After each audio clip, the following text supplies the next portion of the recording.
जय हिंद। आइए अब हम लोग जो है, जैसा आप लोगों ने टाइटल में देख लिया, पेसा एक्ट ऑफ 1996 के बारे में पढ़ेंगे। जैसे हम लोगों ने पंचायती राज इंस्टीट्यूशन, ठीक है, पंचायती राज व्यवस्था के बारे में पढ़ा था कि किस प्रकार से कई एक सरकार के प्रयास के बाद, जैसे राजीव गांधी सरकार के पास जो है, कांग्रेस के, फिर नेशनल फ्रंट की सरकार के द्वारा जो है कई एक प्रयास करने के बाद अंतोगत्वा जो है नरसिम्हा रॉय की सरकार के द्वारा इन 1992 कह सकते हैं कि 73वां संशोधन 73rd कॉन्स्टिट्यूशनल अमेंडमेंट के जरिए इस पंचायती राज व्यवस्था को जो है संवैधानिकता, संविधान में एक दर्जा प्रदान कर दिया गया। लेकिन ये सामान्य लोगों के लिए था, जो जनजातीय समुदाय थे, जो ट्राइबल्स पीपुल थे, उनको इससे बाहर रखा गया, ठीक है, मतलब अपवाद के तौर पे। और बहुत सारी ऐसी चीजें हैं जो जनरल रूल्स एंड रेगुलेशन है, वो उस ट्राइबल्स एरिया के लिए जो है जैसे वहाँ इम्प्लीमेंट नहीं होते, उन्हें कुछ स्पेशल प्रावधान किए गए हैं उसके लिए संविधान में। और ठीक इसके अनुसार हम उसे उसके अपलिफ्टमेंट के लिए, और या फिर कोई भी, देखो आप सामान्य सी बात है कि कोई भी जो जैसे फिजिकली डिसेबल्ड पर्सन है, या फिर कोई भी ऐसे जो है कह सकते हैं कि जो weaker section of the society है, जैसे सीनियर सिटीजन है, वुमेन है, तो उन्हें हम कुछ रिजर्वेशन की क्राइटेरिया प्रदान करते हैं। ठीक उसी प्रकार ऐसे जनजातीय ट्राइबल शेड्यूल का, शेड्यूल ट्राइब, ओबीसी, अब तो ईडब्ल्यूएस कैंडिडेट को भी मिलने लगा है। तो एक प्रकार से कह सकते हैं कि कुछ ऐसे प्रावधान संविधान में किए जाते हैं, और nothing is absolute in nature, कुछ ना कुछ उसमें अपवाद होते ही होते हैं। इस डेट क्लियर? तो अब देखो ट्राइबल एरिया के लिए, तो ट्राइबल एरिया को जो है उस पंचायती राज व्यवस्था से बाहर रखा गया, क्योंकि ट्राइबल एरिया की अपनी एक संस्कृति है, अपनी कल्चर है, अपना कस्ट्यूम है, अपना कुजीन है, ठीक है, उनकी अपनी एक लैंग्वेज है। तो दे आर कह सकते हैं कि वो फिर जंगलों में रहते हैं, मतलब एक प्रकार से जो मूल आदिवासी होते हैं वो पेड़ पहाड़ और कह सकते हैं नदी के से, मतलब एक प्रकार से प्राकृतिक की गोद में, वो प्राकृतिक के सानिध्य में वो अपना जीवन यापन जीते हैं। तो उनके लिए भी कुछ ऐसा प्रावधान किया जाए, इसलिए जो पंचायती राज व्यवस्था थी उसी को थोड़ा एक्सटेंड किया गया, उसका एक्सटेंशन किया गया, उसे बढ़ाया गया विथ सर्टेन मॉडिफिकेशन, कुछ उसमें बदलाव कर, कुछ आमूल जामूल परिवर्तन लाकर, ठीक है, उसी को कहा जाता है पेसा एक्ट ऑफ 1996। हमारा जो पंचायती राज इंस्टीट्यूशन वो ऑलरेडी कॉन्स्टिट्यूशनल संविधान कह सकते हैं संवैधानिक दर्जा प्राप्त कर चुका था 1992, but in 1996 the PESA Act come and which also कह सकते हैं कि include the excluded area of the scheduled tribe, और एक प्रकार से ट्राइबल एरिया को भी वो जो एक्सक्लूड था अब तक उसे इंक्लूड करने का प्रयास करता है। तो प्रोविजन जो था पार्ट 9 का पंचायती राज इंस्टीट्यूशन का, ठीक है, वो not applicable to the 5th schedule area, जो 5th शेड्यूल एरिया जिसमें जनजातीय समुदाय वगैरह हैं, उनके लिए पंचायती राज या फिर कह सकते हैं पार्ट 9 जो है एप्लीकेबल नहीं था, ठीक है। अब है कि कुछ मॉडिफिकेशन करके एक एक्ट लाया गया, और उस एरिया को भी उसके अपने अनुसार, उसकी अपनी संस्कृति, अपने ट्रेडिशन के अनुसार जो है उसमें भी जो है लोकल गवर्नमेंट और ग्रास रूट डेमोक्रेसी की वैल्यूज और आइडियल्स को जो है पेनिट्रेट करने का प्रयास किया गया। और साथ साथ वहाँ भी जो है कह सकते हैं ना कि ग्राम स्तर पर छोटी बड़ी सभाएं हर जगह होती है, हर ग्रामीण लेवल पर, वहाँ भी वो व्यवस्था की गई और उसे भी संवैधानिकता प्रदान की गई। तो पार्लियामेंट जो है इनेक्ट करती है panchayat extension to the schedule area act of 1996। मैंने पहले ही बताया यह एक प्रकार का एक्सटेंशन है,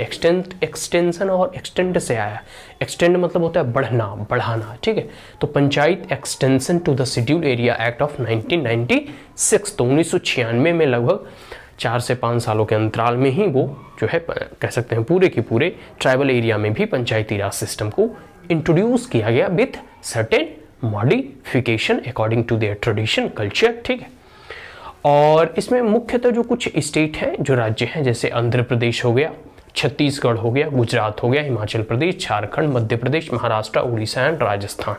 ये सब में जो है ट्राइबल एरिया यहाँ जो है रहते हैं, ट्राइबल्स पीपल रहते हैं, ठीक है। तो इन तमाम राज्यों के लिए जो 5th शेड्यूल के अंतर्गत आते हैं, उनके लिए ऐसा प्रावधान किया गया। ऑब्जेक्टिव क्या था, उद्देश्य क्या था इस एक्ट का, ठीक है, पंचायत एक्सटेंशन, ठीक है, to the schedule area act of 1996। इसका उद्देश्य यह था मॉडिफिकेशन ऑफ इन पीआरआई। देखो जो पंचायती राज इंस्टीट्यूशन है वो सामान्य जो कह सकते हैं भूभाग है वहां तो इंप्लीमेंट किए जा सकते हैं, क्योंकि उसमें कोई अधिक जो है परिवर्तन नहीं है, लेकिन जो जैसे ट्राइबल एरिया है वहाँ के लैंग्वेज अलग होते हैं, वहाँ की अपनी एक संस्कृति होती है, वहाँ बाहरी लोग वहाँ और कह सकते हैं कि जो अधिक उससे घुले मिले अभी नहीं है, वहाँ उस प्रकार से अभी तक डेवलपमेंट नहीं हुआ है। तो एक प्रकार के वो प्राकृतिक के सानिध्य में रहते हैं, प्रकृति की गोद में रहते हैं, तो उनका रहन सहन, बोल चाल, रीति रिवाज एक अलग ही तरीके का होता है। तो वह अपने अनुसार से पंचायती राज व्यवस्था को इस्टेब्लिश कर सके, इसके लिए कुछ मॉडिफिकेशन की आवश्यकता थी, जो इस पंचायती राज एक्सटेंशन का मॉडिफिकेशन करके शेड्यूल एरिया के लिए स्पेशली लाया गया। आगे है self rule to the tribal population, और जो ट्राइबल पॉपुलेशन है उसके लिए सेल्फ रूल की व्यवस्था की गई, मतलब स्वयं का शासन। और पंचायती राज इंस्टीट्यूशन जो था, ठीक है, पंचायती राज इंस्टीट्यूशन जो है वो उसका भी इसीलिए गठन किया गया था ताकि जो है वहाँ स्वयं का शासन हो सके। पंचायती राज इंस्टीट्यूशन में भी क्या है, स्वराज, मतलब एक प्रकार से ग्रामीण लेवल पर जो है हम इंडिपेंडेंस और एक प्रकार से लोकतंत्र की जो वैल्यूज है, ठीक है, मतलब ऐसे तो हम इनडायरेक्टली रिप्रेजेंटेटिव को इलेक्ट करते हैं जो पार्लियामेंट में जाते हैं, हमारे लिए नियम कानून को बनाते हैं, ठीक है, लेकिन गांव के लेवल पे जो है हम अपने जो है रिप्रेजेंटेटिव को चुन सके और साथ साथ खुद भी ग्राम सभा में बैठकर हम डायरेक्टली पार्टिसिपेट कर सके।